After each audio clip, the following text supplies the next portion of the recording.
Baik, terima kasih banyak. Bismillah, Assalamualaikum warahmatullahi wabarakatuh. Selamat siang semua, Bapak Ibu, tenaga medis, tenaga kesehatan, dan sahabat Ostomed seluruh Indonesia. Senang sekali ada di sini membersamai Bapak Ibu semua, karena rasanya hidup saya juga eh, tidak ada apa-apanya kalau misalnya tidak bisa membantu banyak orang, dan Bapak Ibu semua menjadi penting buat kita. Kenapa? Kalau sesama ostomed membantu ostomed lainnya, artinya kualitas hidupnya semakin bagus. Kalau dokter paham bagaimana cara ngerawat stoma, akhirnya kualitas hidup ostomed jadi baik.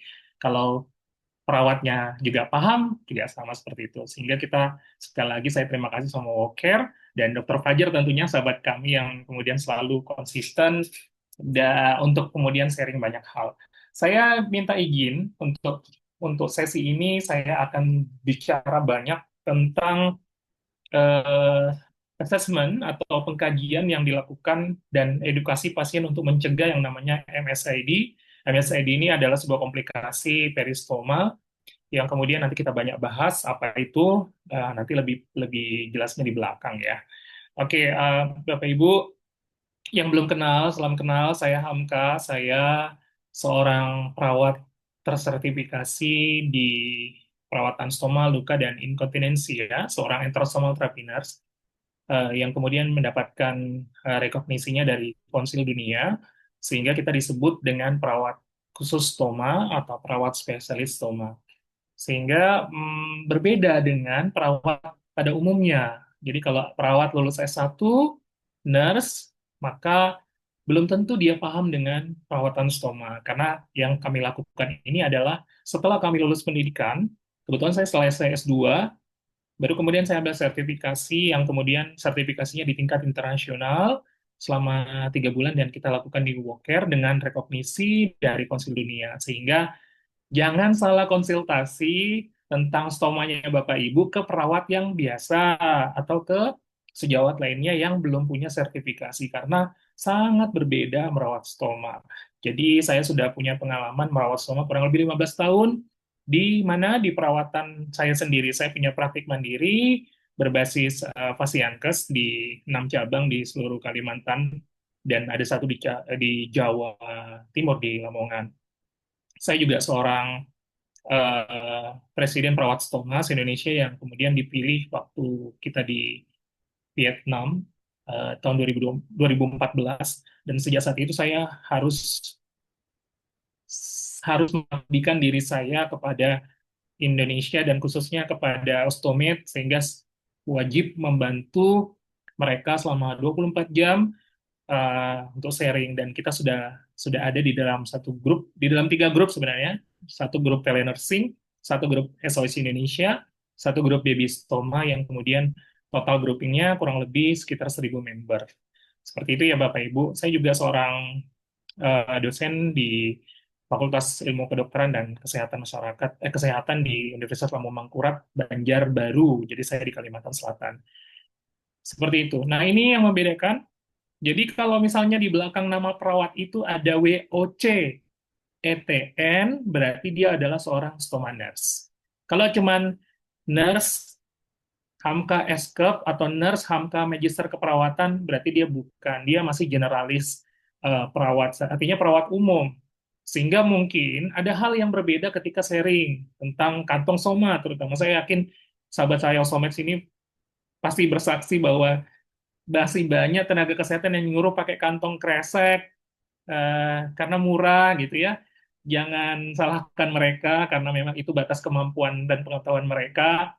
Karena Bapak Ibu lebih banyak dan lebih paham, dan saya juga senang sekali ada dokter dan general yang gabung di sini, sehingga bisa meningkatkan pengetahuan yang mana sebenarnya yang kita sampaikan ke ostomed. Kenapa? Karena setelah penyampaian nanti komplikasi ya. Ya, jadi seperti itu. Nah, ini tadi saya sampaikan bahwa waktu di Vietnam saya delegasikan oleh delegasi Indonesia untuk disematkan sebagai Presiden Perawat Stoma Indonesia, sehingga dari sinilah kemudian saya harus konsisten dan peduli terhadap Ostomed Indonesia, dan banyak sekali saya dibantu oleh sahabat Ostomed kita senior, ada Bu Yuliana, ada Pak Mumu, dan teman-teman semua, termasuk tadi Pak Pak Jay dengan muncul dengan dasi. Saya kira Pak Jay pembicara nih, karena saya juga pakai dasi gitu kan. Itu luar biasa ya. Oke, ini tempat perawatan saya. Ini saya sedang edukasi ostomed yang sudah 1 tahun pakai stoma, tapi nggak ngerti kenapa dia harus dibikinkan stoma. Bayangin ya, dia sudah 1 tahun menjadi ostomed. Ostomed itu adalah penyandang stoma. Jadi kita nggak boleh bilang mereka pasien stoma. Kalau dia ada di rumah sakit sedang rawatan, kita boleh bilang pasien. Tapi kalau mereka ada di komunitas begini, nggak boleh kita bilang Pak Mumu pasien stoma, nggak boleh. Karena Pak Mumu bukan sedang sakit, ya. Jadi Pak Mumu dan teman-teman disebut sebagai sahabat ostomed. Seperti itu. Nah, ostomed ini itu nggak ngerti kenapa dia dipasangkan stoma gitu. Sehingga ya balik lagi kita edukasi. Jadi memang masih banyak yang harus kita standarkan dan saya bersyukur ada di Worker Center juga sebagai outsourcing dari Kementerian Kesehatan untuk kemudian mengajarkan ke seluruh perawat, dokter, dan dokter spesialis juga bidan bagaimana cara merawat stoma yang baik. Kita harus bertugas keliling Indonesia ngajarin itu gitu ya. Nah ini aktivitas saya sehari-hari ketika saya di rumah sakit pendidikan, saya harus mengajarkan ostomed mereka yang selesai dari operasi, saya harus yakinkan bahwa mereka paham bagaimana cara rawat stoma yang baik, gitu ya. Dan juga kita perlu edukasi di tingkat layanan selain di klinik, praktik mandiri atau KPP. Tentunya paling gede jasanya untuk mengajarkan itu adanya di ruang perawatan bedah. Oke, hari ini saya akan bahas tentang bagaimana sih mengkaji stoma yang baik dan kulit sekitar stoma yang baik. Tentunya hari ini saya senang karena selain profesi kesehatan, tenaga medis juga ada, dan ada Bapak Ibu sahabat ostomed yang harusnya ketika hari ini ada, nanti bisa cek apakah kulitnya Bapak Ibu, stomanya Bapak Ibu aman atau tidak. Kalau tidak aman harus apa? Nah ini kurang lebih kita akan membahas tentang itu. Dan termasuk teman-teman medis, juga kesehatan, nanti juga ada intervensi yang harus Bapak Ibu lakukan ketika nanti ketemu masalah MSHD dan komplikasi yang terjadi di pasien-pasiennya Bapak Ibu semua. Oke, Eh, Bu Ida selalu bilang sama kita, dan Carmen pun juga bilang sama kita, guru saya yang dari Australia, IT nurse dari Australia, sampaikan bahwa sebenarnya ketika Bapak Ibu sahabat Osomed itu diminta untuk operasi stoma, itu sebenarnya adalah kado buat mereka. Kenapa disebut kado? Karena mereka sebelumnya nggak bisa BAB, bayangin kita seminggu nggak BAB aja sudah susah, nggak nyamannya, apalagi mereka yang kemudian karena tumornya, karena kankernya, sehingga ususnya mengecil, ususnya ada sumbatan, nggak bisa BAB, pasti itu sangat menyiksa. Sehingga dibikinkanlah stoma, yang kemudian stoma ini harusnya menjadi hadir sebagai kado yang terbaik. Namun, sayangnya, kalau ternyata stoma bentuknya jelek, ya kan, malah bukan jadi kado yang baik, kado yang buruk buat teman-teman sahabat kita, stoma, sehingga banyak banget somanya bentuknya jelek gitu. Dan kalau bentuknya jelek kan berarti kalau dia vonis seumur hidup, berarti kan jeleknya seumur hidup, komplikasinya seumur hidup. Ini yang harus kita pikirkan bareng-bareng gitu ya. Jadi jangan sampai soma yang cantik ini malah diajarin pakai kresek gula. Nah, itu berarti memberikan penderitaan pada hadiah yang sebenarnya baik untuk sahabat ostomed kita. Oke, saya coba jelaskan fenomena yang ada di Indonesia. Saya selalu pakai slide ini untuk mengawali ketika saya bicara tentang stoma, biar Bapak Ibunya paham, terutama Bapak Ibu tenaga medis dan tenaga kesehatan yang hadir di sini, bahwa stoma di Indonesia itu nggak baik-baik aja kondisinya.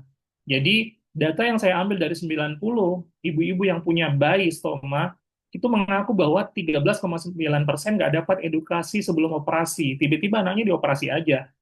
Bayangin masih begitu, ya. Kemudian 8,3% itu nggak mendapatkan perawatan pendampingan pasca operasi stoma, itu juga data. Jadi habis dioperasi nggak diajarin gimana cara rawatnya, ya. Kemudian 88,9% itu terjadi yang namanya peristomal skin complication, luka kulit sekitar stoma itu tinggi banget, 88,9%. Kayak gini nih. Nih, ya, coba 88,9% dari 110 orang yang saya data. Artinya hampir 80 orang dari 110 orang itu menderita begini nih, iritasi begini, ya, setelah mereka diberikan kado yang baik harusnya, gitu ya, dan belum komplikasi lainnya. Ya, tadi Bu Yuliana ada cerita tentang prolaps yang seperti ini. Oke, jadi ini kondisi stoma Indonesia.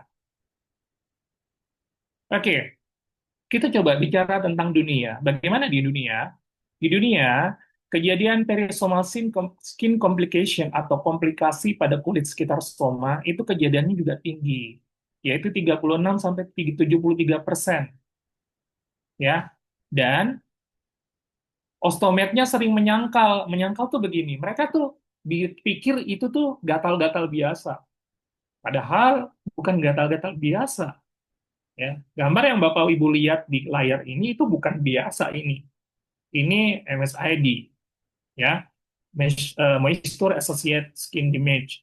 Jadi bagaimana iritasi yang disebabkan karena kelembapan yang terlalu berlebih, ya kan? Nah, apa tanda-tandanya? Banyak pasien yang kemudian eh, apa tiba-tiba merah perih, tapi dia bilang ini biasa. Mungkin bukan bilang biasa ya. Mereka menganggap bahwa ini tuh bukan masalah, soalnya masih banyak yang lebih parah. Atau kalau mereka mengeluh kepada perawat atau dokter, mungkin solusinya juga nggak ada. Kenapa? Karena banyak banget data soal ini gitu ya. Banyak banget masalah kita di Indonesia. Nanti saya sampaikan di slide saya berbasis data ya. Saya peneliti yang sudah meneliti tentang Postomate sejak 2012. Ini salah satu penelitian saya bagaimana kemudian bersama teman-teman di Universitas Indonesia tahun 2017 kami coba melihat masalah yang muncul secara kualitatif dari seluruh ostomed di Jabodetabek itu ukurannya, ya, bahwa mereka menyatakan bahwa ostomed itu menjalani operasi itu memang, jadi saya mau melihat gini, meneliti bagaimana teman-teman sahabat ostomed ini disiapkan dengan baik oleh perawat di rumah sakit sebelum operasi. Mereka tuh disiapin nggak? Ternyata jawabannya apa? Ternyata yang menyiapkan itu bukan menyiapkan. Ostomed itu merasa bahwa yang mensupport mereka untuk operasi itu adalah dokter dan keluarga. Nggak ada hadir perawat di sini. Ya, ini menjadi pukulan juga buat fungsi dari perawat Indonesia itu. Sorry, bukan Indonesia ya, karena kualitatif nggak bisa digeneralisasi. Tapi ini rumah sakit, bukan rumah sakit. Saya mendapatkan partisipan sejabodetabek terkait ini, bahwa ternyata mereka nggak ketemu perannya perawat mengedukasi apa yang harus mereka lakukan ketika mereka divonis untuk operasi. Mereka harus operasi atau tidak? Itu ternyata yang nemenin masih dokter dan keluarga. Ya. Kemudian yang kedua, mereka menjalani persiapan rutin sebelum operasi dari perawat. Oke, ada persiapan rutin saja, tidak khusus kepada bagaimana perawat mengajarkan eh, tantang kantong stoma, nggak ada. Yang ada paling puasa ya, nah edukasi-edukasi itu, edukasi based on prosedur saja yang mereka dapatkan. Kemudian mereka merasa kurang interaksi secara interpersonal dengan perawat, jadi memang nggak ada interaksi yang sangat kuat di sana sebelum mereka operasi, padahal diponis operasi stoma itu bukan hal yang mudah bagi sahabat ostomin. Kemudian kurang mendapatkan informasi spesifik dari stoma, dari perawat stoma tentunya, kalau ya jelas ya, kenapa? Karena perawat khusus stoma di rumah sakit itu jarang sekali. Karena jumlahnya kita, seluruh Indonesia, baru 250 orang yang punya sertifikat tentang stoma. Sertifikat kompetensi tentang stoma yang diberikan oleh Konsil Dunia. Masih sekitar 250. Artinya apa? Satu orang itu harus mengawasi 100 rumah sakit. Ya kan? Sementara kan saya pribadi nggak mungkin ada 100 orang saya ada 100 hamka di rumah sakit, nggak bisa. Nah, akhirnya pelayanan untuk perawatan stoma memang belum bagus sampai saat ini, karena memang jumlahnya kami masih sedikit. Ya. Kemudian ketika ditanya mereka pengen nggak mendapatkan perawatan stoma dari perawat khusus stoma, ya mereka pengen sekali tentang itu. Ini datanya bahwa 2024 itu ada 3.155 rumah sakit, ya, tapi jumlah ITINAS hanya 350, artinya satu IPN dibanding 100 hospital. Jadi kebutuhan Indonesia masih tinggi tentang perawatan stoma. So, Bapak Ibu dokter, perawat yang hadir di sini, please upgrade diri Bapak Ibu semua untuk ambil sertifikasi kompetensi perawatan stoma. Boleh dokter, boleh perawat. Ya, oke. Berapa sih jumlah pasti ostomed di Indonesia? Kita nggak dapat jumlah pastinya, tapi dari National Cancer Plan, saya coba memproyeksi, saya dapatnya akhirnya di 2024 sekitar harusnya ada 45.000 ostomed di Indonesia, tapi tidak terlaporkan dengan baik. Kenapa? Karena pencatatan di rekam medik di rumah sakit itu memang bukan based on tindakan, tapi based on diagnostik. Jadi nggak ada itu masuk dengan operasi stoma, nggak ada, tapi masuk dengan CA kolorektal atau seperti itu. Sehingga memang ini kesulitan data, dan di kami baru menangkap 1.000 orang, ya kan? Nah ini proyeksinya sekitar 45.000. Nah, jujur 1.000 orang aja yang ada di grup kami dibagi menjadi 3 grup, itu juga memang mengalami kendala dalam edukasi karena kan mereka bertanyanya 24 jam, dan saya sangat terbantukan oleh ostomed senior yang saling membaca. Itu pun juga masih banyak komplikasi. Nah, pertanyaannya, kemana 35.000 lainnya? Nggak tahu. Kita nggak bisa nangkap itu. So, please, Bapak Ibu, dokter, perawat, bidan, atau tenaga profesional kesehatan lainnya, kalau Bapak Ibu kenal ada ostomi atau pasien pasca operasi stoma, please kenalkan dengan kami untuk kami invite ke dalam grup edukasi itu. Karena di dalam grup itu sangat bisa menjaga Pak Mumuh dengan figurnya untuk entrepreneur, bagaimana menyajikan ostomik bisa berdaya diri sendiri. Pak J tadi dengan menyajikan bahwa saya seorang ostomik tapi saya profesional bekerja. Ada Bu Yuliana juga yang juga bekerja di foundation. Ya, ada Teh Tuti, banyak saling menguatkan. Dan ada kami, Somaners, yang kemudian juga ngejagain semaksimal mungkin kami bisa. Ya, jadi please edukasikan itu. Oke, permasalahan perawatan di stoma di Indonesia tuh ini. Yang pertama, osteopet nggak pakai kantong. Kenapa? Karena pertama kantongnya mahal, ya.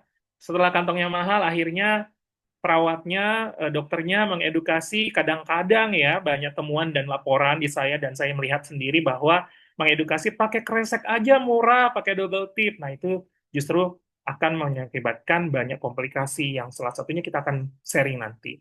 Kemudian atau makan tenaga kesehatan nggak tahu kantong soma yang benar, ya, karena banyak kantong soma yang beredar tapi nggak standar, ya, dan di Shopee dia bilang kantong soma dan murah lagi 13.000 satu pak, tapi kalau dipakai iritasi. Nah ini jahat ya, jadi jangan mengajarkan hal yang tidak standar karena kasihan customer kita jadi tambah tersiksa. Kemudian apalagi modifikasi kantong stoma oleh tenaga kesehatan, ini based on penelitian. Banyak sekali penelitian kami dapatkan bahwa tenaga kesehatannya menginstruksikan pakai apa? Kantong kresek, kantong tahu, kasa digulung, dikasih-kasih oles salep, nggak usah pakai kantong stoma, nah itu nggak bisa. Ya, kenapa? Efeknya adalah iritasi, minimal iritasi, dan iritasi aja udah menyiksa. Ya, ini kalau Bapak Ibu sometnya saya tanya, tersiksa nggak? Terus mereka suruh saya open mic, pasti ribut, pasti kesiksa. Ya, kita harus hadapin, rasain itu bagaimana. Ya. Kemudian kurangnya edukasi persiapan stoma tadi karena jumlah kita sedikit, ya. Kemudian tenaga kesehatan tidak kompeten mengambil peran IT nurse. Nah ini banyak banget nih, banyak banget dokter bedah digestif juga mungkin, atau perawat general, ya, yang mengambil edukasi terkait tentang cara perawatan stoma. Ini ranah yang kompetensi yang tabrakan gitu ya. Dokter bedah digestif, itu kompetensinya adalah membedah digestif, seperti dokter Fajar. Maka dokter Fajar itu fokusnya hanya membedah, keilmuannya hanya membedah. Ketika selesai dibedah, perawatan stomanya itu dengan perawat stoma.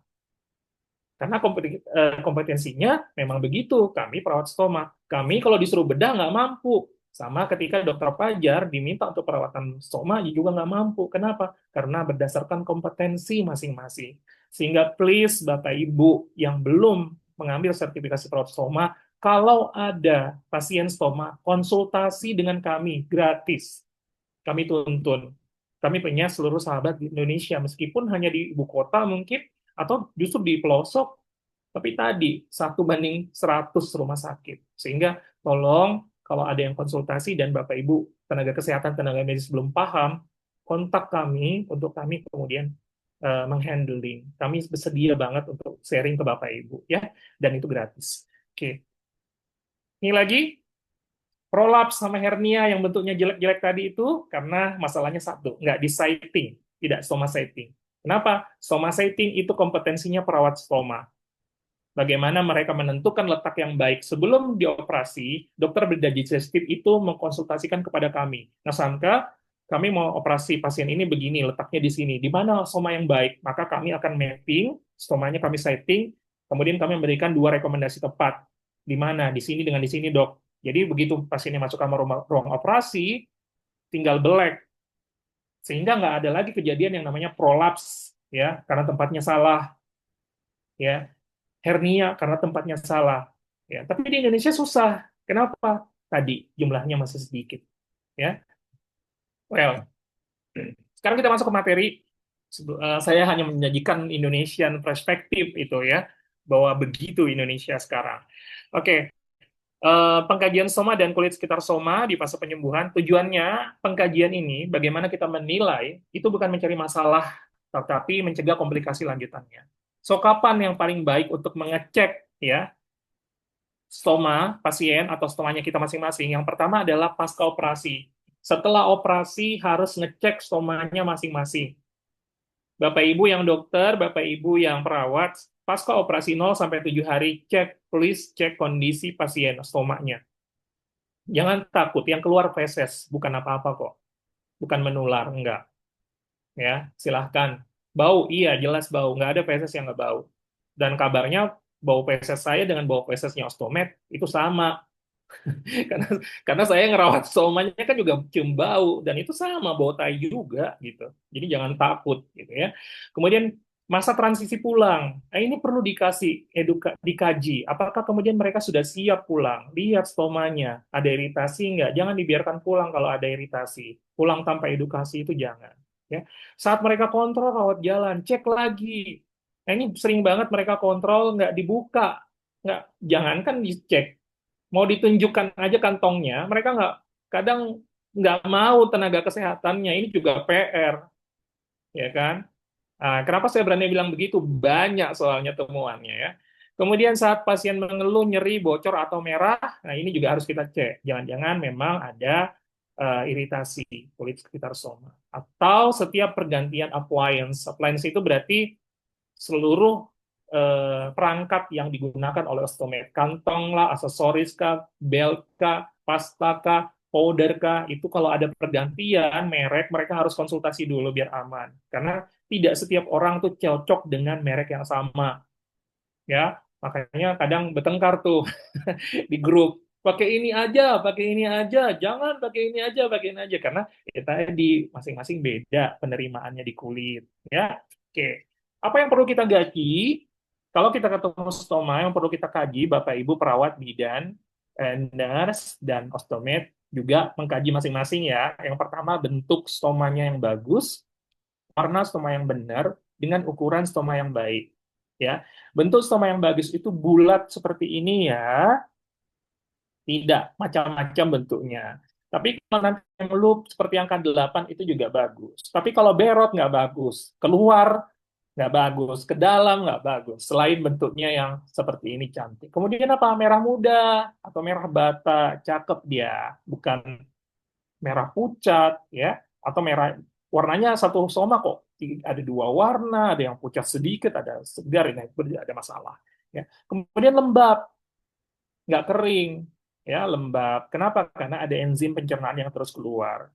Kemudian, nah ini tadi pertanyaannya Pak Mumu kayaknya ya, dengan yang lain-lain gitu ya, ada beberapa sering konsultasi bahwa kok stoma saya ukurannya berubah. Jadi begini Bapak Ibu, setelah operasi, stoma itu mengalami yang namanya inflamasi, ya, dan ini normal.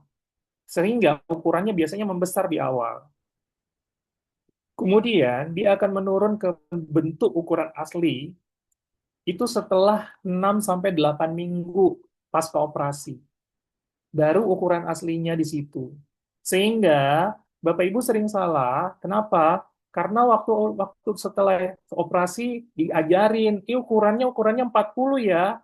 Begitu sampai pulang sampai rumah, 3 bulan setelah sampai pulang rumah, stomanya mengecil, dia masih pakai ukuran 40. Nah, kalau ukuran 40, berarti di sini nih. Nah, di sini gunting pola kantongnya. Akhirnya nya kena kulit, iritasi. Jadi paling benar yang punya stoma, tolong diukur. Kalau ada perubahan, ukur, kantongnya sesuaikan. Nah, teman-teman saya, tenaga medis, tenaga kesehatan, silakan dicek kembali ukuran stomanya pasien kita ketika mereka konsultasi. Ya. Kemudian menonjol 2 cm di atas kulit, itu betul, bagusnya begitu. Ya, artinya kalau nggak begini, nggak ada 3-4 kondisi ini, maka stomanya tidak baik-baik saja. Yang gimana tuh? Begini. Nah, ya, sorry, sorry.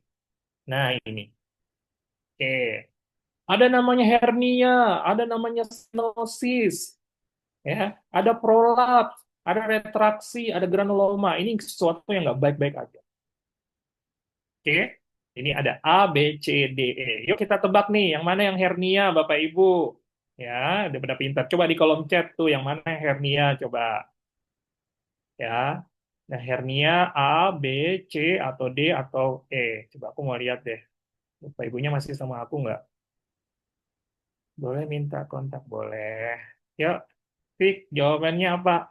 Kalau hernia A, B, C, oke, ada yang A, yang B, kata Pak Momo, Pak Rizka, Kak Rizka, yang A, yang B, Nes, kata kata Pak Roma. Oke, ya, yuk kita coba cek kunci jawaban. Yang pertama, prolaps. Prolaps itu yang A. Jadi kalau somanya keluar lebih dari 2 cm, kita sebut dia prolaps. Biasanya karena tadi tidak disiping oleh stoma nurse waktu mau dioperasi. Jadi stoma nurse-nya harusnya men-setting, tapi karena mereka nggak ketemu dengan stoma nurse, ya udah dibedah-bedah aja gitu kan, kasihan ya, nggak apa-apa. Lanjut, hernia. Jadi ini namanya hernia Bapak Ibu. Jadi stomanya tergulung di dalam. Ini juga karena kelemahan otot perutnya karena tidak disomaciting, tidak ditentukan letaknya oleh perawat stoma. Ini juga prolapsnya ini karena otot perutnya lemah, ya. Dan ini akan sebenarnya bisa dicegah ketika stoma nurse-nya ketemu mereka sebelum dibedah. Dia stoma nurse-nya akan pilih di sini tempat yang bagus, dokter Fajar boleh bedahnya di sini, ya. Kemudian apalagi masalah berikutnya stenosis. Ini stenosis Bapak Ibu, ya. Stenosis. Jadi stenosis itu posisinya kayak flat gitu. Stomanya nggak muncul. Ya kalau begini, itu keluar lewat sini pasti bocor terus dan ini pasti iritasi. Dan kabar buruknya kalau sudah bentuknya jelek, ya nggak mungkin kita suruh operasi lagi. Kalau operasi lagi tapi nggak di stoma setting, jelek lagi. Kalau dia prolaps, nggak mau dioperasi ulang, tapi nggak disetting sama perawat stoma, please jangan, karena pasti akan prolaps lagi. Saya banyak case-nya, banyak kasusnya begitu. Makanya saya selalu bilang sama sahabat ostomed, kalau mereka nanya, Nas, operasi lagi atau enggak? Saya bilang enggak. Selama di sana saya tahu bahwa perawat somanya nggak ada, saya mending bilang enggak. Kenapa? Nggak mudah loh operasi lagi. Bukan nyawa taruhannya. Toh ternyata habis dioperasi muncul prolaps lagi nih, bayi-bayi nih. Mungkin bunda-bunda yang hadir di sini, karena saya share juga, banyak sekali kan bayinya dioperasi ulang lagi, prolaps, operasi ulang lagi, kejadian lagi kan? Nah, iya. Jadi, kalau saya akan bilang, nggak usah operasi. Ya, toh ini hanya bentuk saja. Ya, kalau ini bentuk, ini bisa diakali, nanti ini juga bisa diakalin. Tapi kebetulan hari ini kita nggak bahas tentang ini, bahasnya tentang yang lain. Ya, tapi kalau ada yang mau ditanyakan nanti boleh. Nah, ini retraksi, tertarik ke dalam. Awalnya dia 2 senti, tapi tertarik ke dalam karena tadi tidak disiapkan di daerah yang benar, tidak disiapkan oleh stoma nurse-nya yang benar. Jadi dokternya tinggal bedah aja tanpa konsul ke kita lagi. Harusnya konsul ya, jangan enggak. Kemudian ini ada granuloma, muncul bintik-bintik. Nah, ini juga sesuatu yang sebenarnya nggak boleh terjadi, tapi kalau muncul jangan khawatir. Ini nggak apa-apa kok. Nanti tinggal eh, diikat dengan benang kalau berani, kalau nggak berani ya dikasih pasta aja. Yang penting dia nggak nggak berdarah dan kemudian tidak merusak daerah sekitar, udah aman aja. Ini masalahnya dibentuk dan agak nyeri kalau kegesek, paling itu. Tapi bukan sesuatu yang kemudian harus dioperasi ulang gara-gara itu. Well, setelah Bapak Ibu tahu bentuk stoma yang baik, sekarang harus dikaji juga, periksa juga kulit sekitar stoma atau kita kenal dengan peri-wound skin. Ya, kulit sekitar stoma yang baik itu yang pertama warnanya normal. Jadi sama dengan kulit yang lain. Nah, kalau warnanya beda, di sini abu-abu, hitam, bengkak, ada nanah, berarti itu nggak normal. Ya, sahabat osometku, cek masing-masing ya kulitnya. Biasanya di tempat wafernya itu kena iritasi dari kantong, nah itu berubah warnanya. Harusnya normal warnanya ya. Terus kelembapannya gimana kulit sekitar soma? Sama, seimbang. Artinya lembabnya sama di area manapun itu harus sama. Nggak boleh ada nggak boleh tidak normal. Seperti gimana tidak normal? Ada nanah keluar, ada keluar, fistula, maserasi, ya. Maserasi itu kayak kalau kita mandi kelamaan terus kulitnya robek-robek, putih-putih di jari, nah itu bisa juga terjadi di kulit sekitar soma, itu nggak benar, ya. Kemudian apalagi tidak ada keluhan sebenarnya, itu yang normal. Jadi kalau misalnya ostomed kita ngeluh kok gatal, kok nyeri, berarti nggak normal. Oke, nah ini dia. Ini kulit sekitar soma yang nggak normal, ya. Ada kelainan bentuk. Nah, ini kayak gini nih. Ini kulit stoma bocor begini nih, melengkung. Ini nggak boleh. Ya, melengkung-melengkung begini nggak boleh. Jadi paret dia. Ya, lewat sini nya kasihan ya. Apalagi A dengan C, ini adalah MSAD atau iritasi. Ya, ini MSAD nih. Ini warnanya nggak bener nih. Kayak gini. Kalau sudah kayak gini, nggak dirawat, jadinya hitam begini. Nggak dirawat. Kasihan ya. Dan ini harus dilakukan konsultasi ke kita untuk kita bantu. Nah, atau ada D trauma, sorry, ini trauma nih, karena ini nih, lihat. Ini yang banyak nih ibu-ibu nih, bunda-bunda saya, bunda-bunda tercinta yang punya anak stoma, sering banget nih. Nah, saya tuh ganti kantong, Nas, setiap sehari sekali. Siapa yang ngajarin ganti kantong sehari sekali? Dipaksa lah anaknya, ditarik kulitnya, robek kulit anaknya.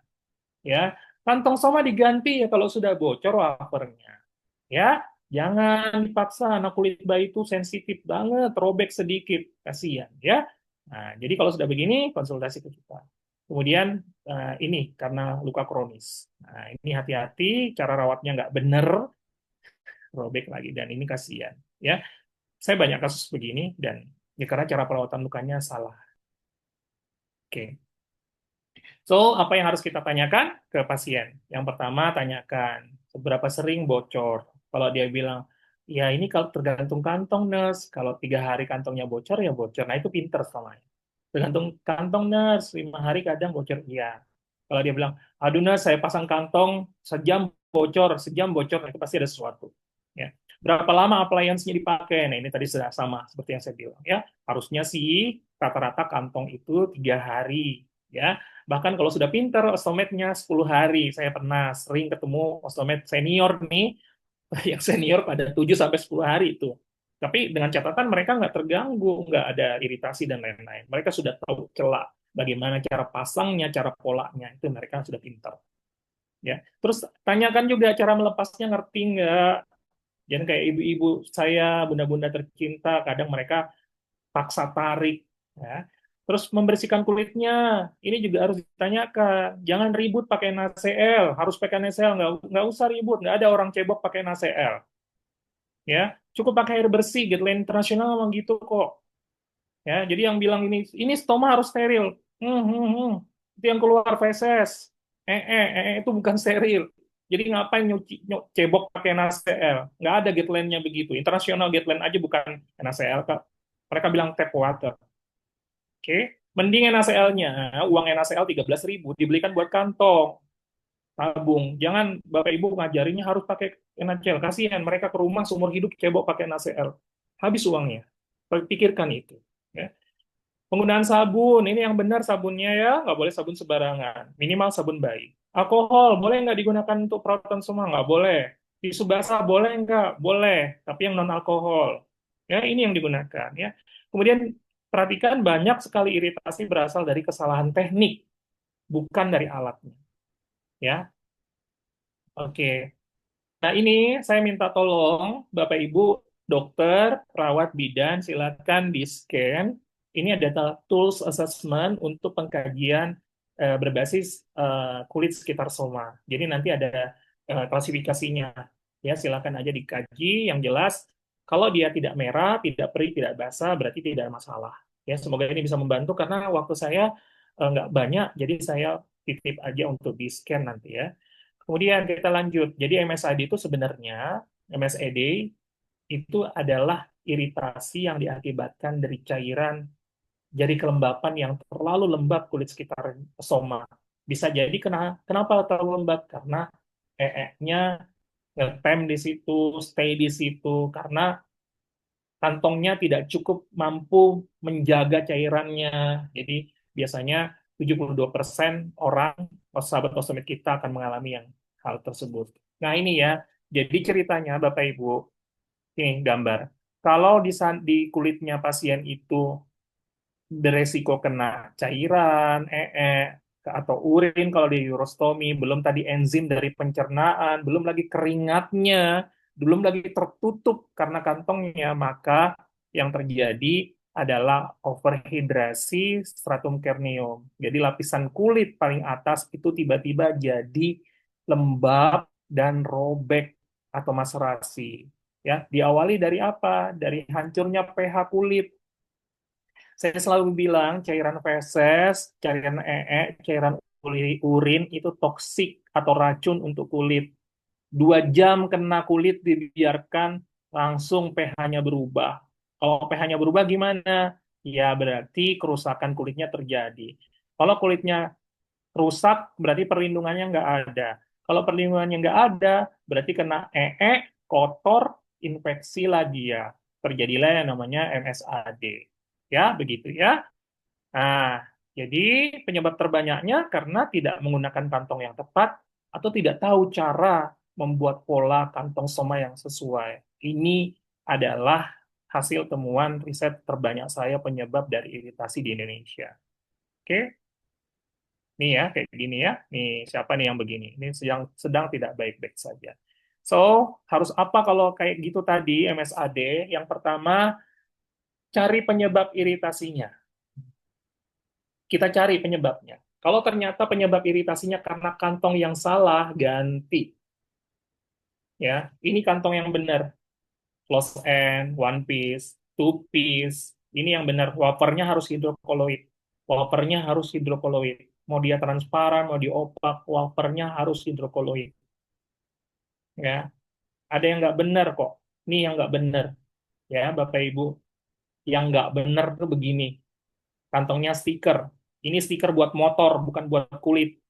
Ya tenaga kesehatan tolong yang ajarkan pakai ini perbaikin ya Anda salah ya Bapak Ibu sahabat ostomed yang ngajarin temannya beli yang ini aja murah 13.000 dapat 100 pak tolong insaf Bapak Ibu Anda memberikan penderitaan kepada teman-teman kita emangnya gimana kok menderita Anda Samka iya kalau pakai begini ya jadi begini semuanya kenapa karena stikernya nggak seperti hidrokoloid stiker ini tidak mampu menyerap keringat yang keluar tidak mampu menyerap feses yang keluar, cairan yang keluar dari stoma, tidak mampu menyerap urin yang keluar dari stoma. Jadi nggak bisa dibandingkan dengan yang kantong ideal tadi. Ya, terus tadi ada lagi ibu-ibu yang diajarkan pakai popok. Jadi popok ditaruh di situ. Ya nggak bisa, popok itu kan gravitasi itu popok itu sudah didesain di gravitasi. Ya, kalau ini bayi dipakaikan popok atasnya ya nggak bisa itu nya nempel ke popok di atas. Gravitasi kan ke bawah. Nah, itu yang sering salah. Siapa yang ngajarin? Ya, tenaga kesehatan kita. Ya, tolong tenaga kesehatan kita, please jangan ngajarin pakai modifikasi kantong. Wajib pakai kantong yang tadi. Nggak ada alasan. Ya. Nih, yang kedua, cara polanya salah. Kantongnya sudah benar ngajarinnya, tapi ngukurnya salah. Nah, ini juga jadi masalah. Kalau stomanya lonjong, ya ukur lonjong. Ya, nggak boleh diukur bulat. Kalau stomanya seperti angka 8, ya ukur seperti angka 8. Ya, oke. Kemudian, yang ketiga, caranya, kenapa bisa iritasi juga? Cara bersihkannya yang salah. Ya, cara bersihkannya sekitar stoma. Harus pakai sabun, Bapak Ibu, kalau diare, yang masih punya dubur, maaf, kalau diare perih nggak duburnya? Perih kan? Nanti kalau perihnya hilang ketika kita pakai sabun, cebok pakai sabun. Karena dengan sabun itu bisa menetralisir enzim pencernaan. Nah, apa kabarnya kalau pasien stoma nggak disabunin? Harus disabunin. Pakai apa? Sabun bayi saja. Ya, jangan juga pakai kasa untuk gesek stomanya. Busa-busa digesek-gesek di stomanya pakai kasa nggak boleh. Stoma itu kayak bibir, Bapak Ibu, paling gampangnya. Karena GI tract. Dari bibir kita sampai anus kita tuh sama lumennya. Ya, kalau bibir kita ini dioles, pilih pakai apa? Digosok pakai tisu basah atau digosok pakai kasa? Ya sama, kalau digosok pakai kasa berarti hancur nih bibir. Karena tekstur kasa, maka nggak pernah rawat stoma standarnya pakai kasak di stomanya, nggak boleh. Pakai tisu basah atau kapas cebok. Ya. Kemudian silakan kalau mau pakai NaCl, kalau ada uang silakan. Tapi kalau nggak ada uang, jangan. Ya, maksud saya bukan nggak ada uang. Saya lebih bilang ke sahabat saya, please uang buat NaCl beli kantong aja. Pakai air biasa aja, air minum. Kalau air keran kita nggak seperti luar negeri, bisa diminum. Air keran kita tuh banyak E. coli-nya. Ya. So, bagaimana cara rawat stoma yang benar? Nih, Bapak Ibu, terutama yang belum gabung di grup saya, silakan di-scan ya. Ini ada YouTube saya, meskipun panjang, paling tidak itu detail. Ya, meskipun panjang, paling tidak itu detail. Terutama buat teman-teman sejawat dokter, perawat, dan bidan yang ikut peserta, silakan scan. Screenshot saja dan scan nanti kalau Anda butuh bagaimana detail cara rawat stoma. Oke.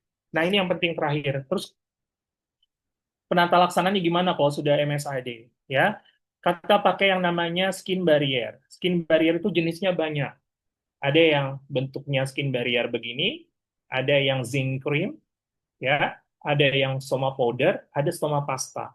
Nah, Bapak Ibu sahabat ostomed, please perhatikan ini. Karena tidak semua iritasi itu cocok dengan skin barrier. Tidak semua iritasi harus diberikan zinc cream. Tidak semua iritasi harus diberikan powder. Jadi powder, pasta, zinc cream ini tergantung dari kedalaman iritasinya. Makanya saya minta konsul. Konsul japri saya kalau ada iritasi. Nih, saya buktiin ya. Sekalian kita belajar. Jadi, ini semua iritasi. Tapi stadiumnya beda. Kedalamannya beda. Sehingga salepnya beda juga. Sehingga pastanya beda juga. Nggak semua pakai pasta, nggak semua pakai powder. Ya, jadi ini stadium satu nih. Kering, merah, nggak bisa pakai powder. Kalau pakai powder, pasang kantong, lepas kantongnya. Ya, yang stadium satu begini bukan pakai powder. Ya, stadium satu begini setelah dicuci pakai sabun luka, pakai kasa, pakai sorry bukan pakai kasa, pakai kapas cebok atau apa tisu basah non alkohol yang kemudian dikasih sabun, busa, setelah dicuci keringkan, keringkan baik-baik dengan kasa steril. Setelah itu pakai zinc cream. Stadium satu pakai zinc cream. Jangan pakai powder ya. Jadi ingat itu, kalau begini kondisinya stadium satu jangan pakai powder. Kenapa? Powdernya tidak berubah jadi gel karena nggak ada cairannya di sini. Karena ini baru stadium satu. Jadi pakai zinc cream. Apa mereknya? Mecofazin boleh, Epitel cream boleh.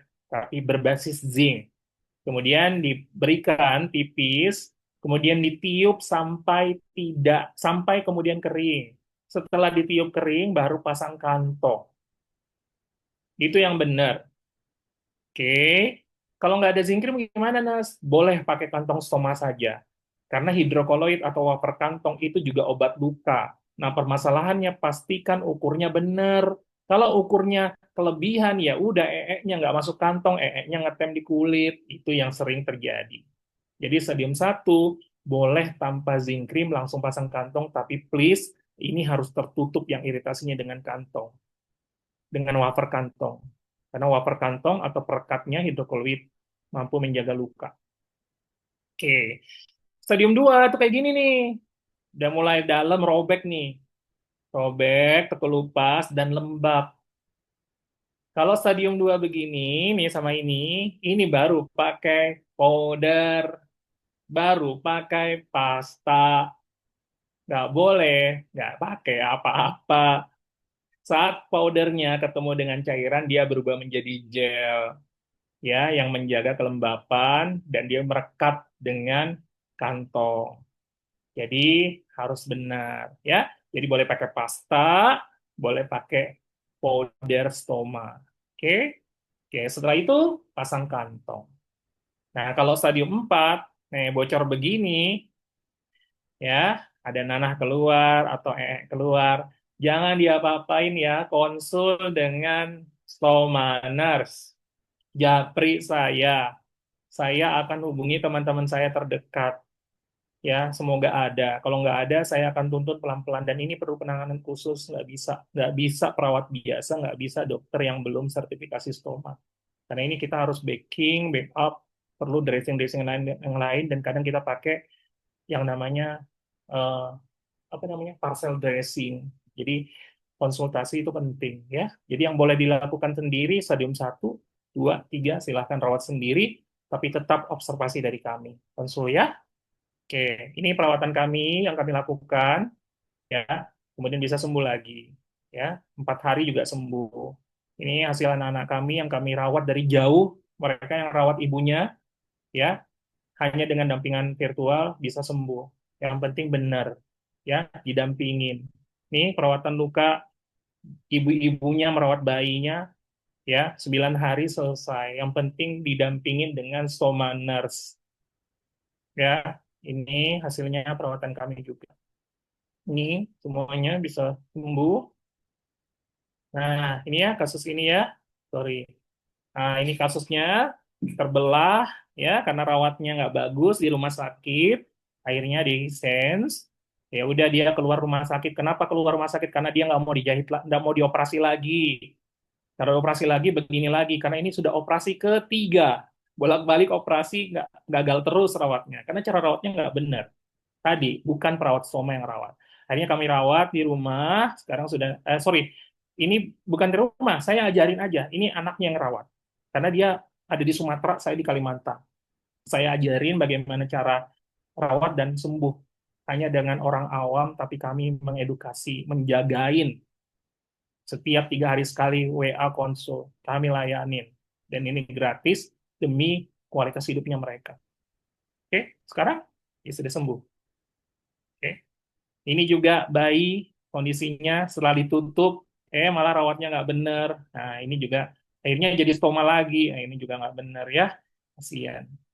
Oke, ini beberapa kasus-kasus yang kemudian kita sudah selesaikan. Ini juga kasus yang kita selesaikan. Oke, terakhir masalah psikologis, Bapak Ibu. Jujur ya, kasihan osteomed ini.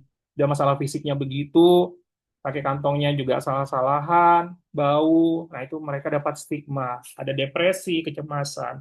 Sehingga sahabat osteomed saya, ini ada buku gratis ya buat Bapak Ibu osteomed dan tenaga kesehatan juga boleh scan, ambil aja bukunya gratis ya. Saya nulis buku.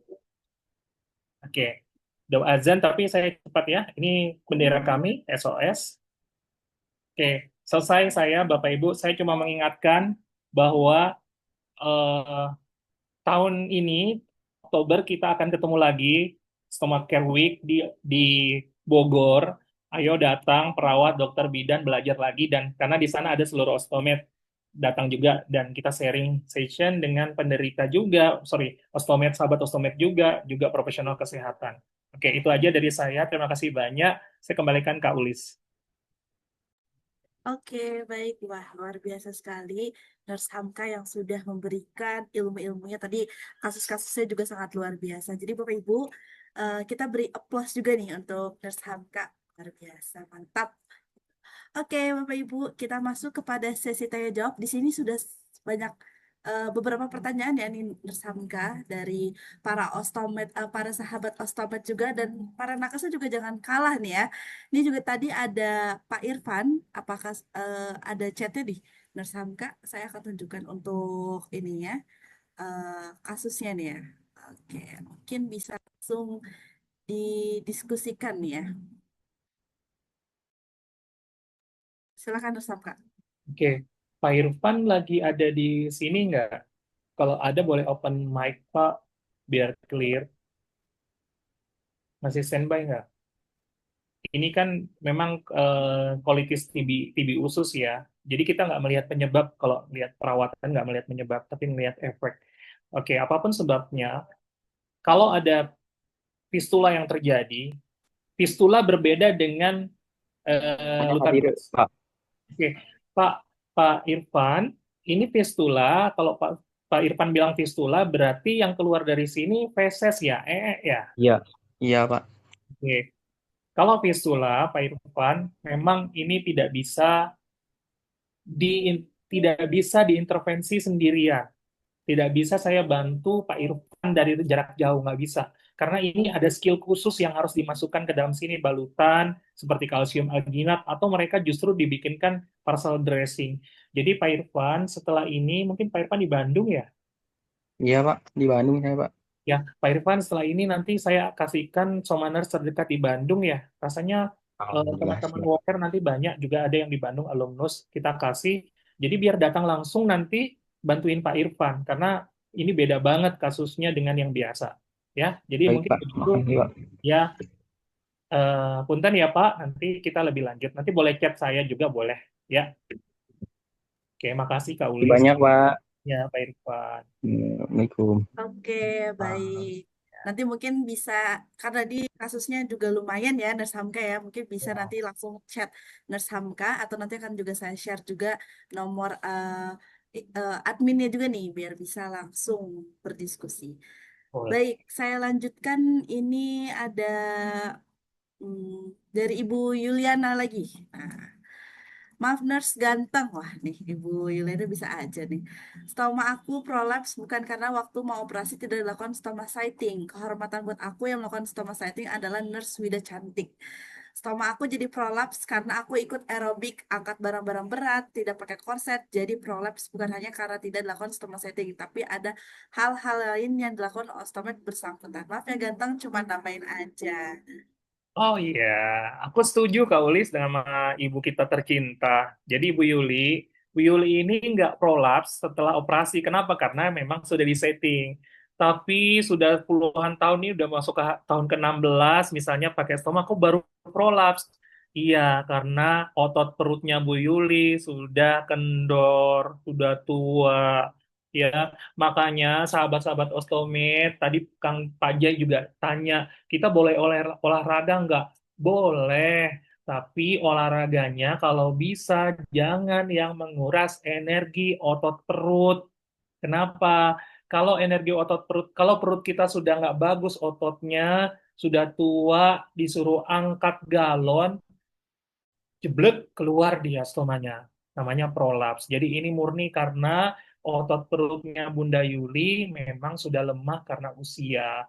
So, Bapak Ibu sahabat ostomed, kalau mau olahraga yang bagus gimana? Ya, yang kardio aja, jangan ngangkat besi, yang menggunakan otot perut, sepeda boleh, ya, yang santai-santai aja. Tapi kalau untuk angkat besi sampai perutnya itu jangan, ya, perlu perlu konsultasi lah kalau olahraga. Yang ringan-ringan aja, berenang boleh, hiking, jalan kaki boleh, ya. Jogging juga nggak boleh loh umur 40 ke atas. Lari itu nggak boleh 40 ke atas, mau dia stoma nggak stoma. Kenapa? Jantung soalnya. Jadi bolehnya jalan cepat, itu atas indikasi ya. Jadi jangan ragu olahraga, tapi please hati-hati sama otot perut. Oke, terjawab ya. Oke, terima kasih Nurse Hamka. Berarti tadi harus tetap diperhatikan ya olahraga apa yang cocok untuk kita. Baik, pertanyaan selanjutnya dari Kak Pantisari Utami. Izin bertanya Nurse untuk penggunaan sabun bayi, apakah dengan semua jenis sabun bayi aman dan untuk air bilas baiknya dengan air minum masak atau boleh dengan air mineral yang dibeli? Wah, nih pertanyaan menarik. Silakan Nurse Hamka. Baik, Bunda Panti, ini ada Bunda adminnya juga, ada Bunda Gita yang selalu membersamai kami. Beliau ini Bunda senior ya. Ini beliau karyawan tapi menyediakan waktu nih di sini karena memang beliau senior di grup yang ngejagain ibu-ibu semua. Jadi Bunda Panti Sari, jadi betul bahwa kita menganjurkan penggunaan sabun pada kulit sekitar stoma baik kalau misalnya pada saat pergantian kantong. Kenapa? Takutnya ada nya di sana, cairan feses, cairan keringat yang nggak clear. Jadi memang harus dibilas menggunakan sabun cuci luka. Kalau nggak ada sabun cuci luka, sabun bayi. Merek apa? Semua merek sabun bayi. Yang penting pH-nya sesuai. Bagaimana cara mengukur pH sesuai? Iklannya tidak perih di mata. Nah, jadi kalau mau ngetes gimana, Bunda? Ya Bunda tetes aja di matanya, susahnya. Nyeri nggak di matanya Bunda? Kalau nggak nyeri berarti aman. Nah, gitu dah. Tapi rasanya nggak nyeri semua sabun bayi, karena mereka sudah disesuaikan dengan kulit. Jadi saya nggak sebut merek apapun, silahkan. Apakah dibilas dengan air minum masak atau boleh dengan air mineral yang beli? Selama tidak diare kita minum. Kalau kita minum nggak diare itu aman buat usus, ya kan? Kan diare itu karena bakteri di usus, sama kan sama usus. Jadi kalau kita minum nggak diare, mau air mineral, air galon, apa berarti aman. Yang nggak boleh air yang nggak direbus karena bakterinya tinggi kalau di Indonesia. Jawab ya Kak. Oke, terima kasih Nurse Hamka. Nih berarti harus diperhatikan sumber airnya yang penting ya, Nurse. Oke, baik. Nih, selanjutnya dari Pak Mumu. Ini pertanyaan cukup kritis nih, Nurse Hamka. Tampilan data Ostomed tadi ada 45.000 orang yang terjaring, baru 10.000 orang. Gimana nasib 35.000 orang yang di luar sana? Upaya apa yang harus kita lakukan agar 35.000 orang Ostomed bisa gabung dengan sahabat Ostomed secara bertahap? Wah, ini pertanyaan kritis nih ya dari Pak Mumu. Silakan, Nurse. Oke, saya Bu Wida nggak sanggup sendirian Pak Mumu. Kenapa? Karena kami di luar dari rumah sakit. Maka kami sangat terbantu seperti Pak Mumu, Bunda Gita. Kalau lagi kontrol ke rumah sakit, terus langsung ketemu, ini kayaknya orang baru ini. Ini kayaknya bundanya baru ini. Langsung ditanya, Bunda pakai kantong apa? Kantongin, wah salah, Bunda belum masuk grup ya. Nah, akhirnya gabunglah mereka semua di grup. Jadi kami sangat terbantu dengan sahabat Ostomed Pak Mumu yang senior, mohon bantuan sama-sama. Saya juga minta tolong sama tenaga medis yang hadir, tenaga kesehatan yang hadir, kan juga mereka ketemu tuh ya, yang baru-baru. Tolong dikasih tahu kalau kita ada grup loh, yang dewasa ada Pak Mumuhnya, yang satunya ada Bu Yuliananya, yang bayi ada Bunda Gitanya, ada Bunda Nimas di sana, yang kemudian siap standby mereka semua. Ya, jadi memang PR bersama Pak Mumuh, kita belum terdengar suaranya. Kalau di Bogor udah aman, tapi di luar aduh susah ya. Jadi ayo sama-sama kasih tahu keberadaan kita. Oke, terima kasih jawabannya. Berarti kita harus saling membersamai antara sahabat Ostomed dan juga para nakesnya gitu ya. Oke, baik. Kita ada lagi Bapak Ibu yang ingin bertanya. Dan pasti tadi sudah cukup 3 pertanyaan. Mungkin kita cukupkan untuk sesi diskusi pada sore hari ini. Sebelum menutup sesi diskusi dan sesi terakhir dari kegiatan hari ini, mungkin Nurse Hamka boleh memberikan closing statement untuk kegiatan hari ini. Silakan, Nurse. Oke, yang pertama eh, sahabat OSM saya dulu deh. Bunda Yuliana, Pak Mumu, Bunda Yuyun, ya, yang Pak J dan kawan-kawan semua yang didiagnosa kanker, non kanker, kemudian divonis pakai stoma seumur hidup. eh, kehidupan kita nggak berhenti sampai situ. Itu cuman caranya Tuhan mengantarkan kita sampai ke ada dalam kondisi itu. So, ketika ada di kondisi itu, ada banyak kesempatan menolong orang. Seperti Pak Mumu akhirnya berani bicara cara cara ngerawatnya begini, Teh Tuti cara ngerawatnya begini, Bunda Yuli cara ngerawatnya begini. Jadi terima kasih sudah membersamai dan tolong terus edukasi teman-teman. Tolong terus jadi penyemangat teman-teman untuk ostomed dewasa. Untuk bunda-bunda yang punya anak dengan tidak ada anus, ya, kemudian hisprum, gangguan saraf usus, nah, meskipun somanya kadang sementara, jangan keluar dari grup ya, karena itu kayaknya ladang jariah deh. Jadi nggak apa-apa, nemenin aja, temenin terus bunda-bunda yang ada, sharing yang banyak, jangan takut bicara. Kalau salah pasti saya ngomel kok di dalam gitu ya. Saya tukang ngomel dah, udah terkenal itu di grup-grup bunda ya. Jadi terima kasih sudah membersamai ya. Untuk teman-teman dokter, tenaga medis dan kesehatan, saya ambil sertifikasi perawatan stoma. Tadi, kasihan, jumlah kami cuma 250. Please, habis untuk daftar eh, pelatihan perawatan stoma. Oke, luar biasa. Terima kasih Nurse Hamka untuk closing statement yang sangat indah. Baik, kita masuk kepada sesi foto bersama. Bapak Ibu boleh langsung on cam kamera gitu ya. Ini biar terlihat wajah ganteng dan cantiknya Bapak Ibu sekalian yang lagi kerja dan lainnya. Oke, siap? Satu, dua, tiga. Kaulis, tangannya, stoma. Oke, siap. Satu, dua, tiga. Oke, baik. Terima kasih Nurse Hamka yang sudah memberikan ilmu baru untuk kita semua pada sore hari ini. Luar biasa, mudah-mudahan kita bisa bertemu lagi di topik-topik menarik bersama Solusi Medical Event. Sehat selalu. Sampai jumpa di webinar selanjutnya. Thank you, Nurse Hamka.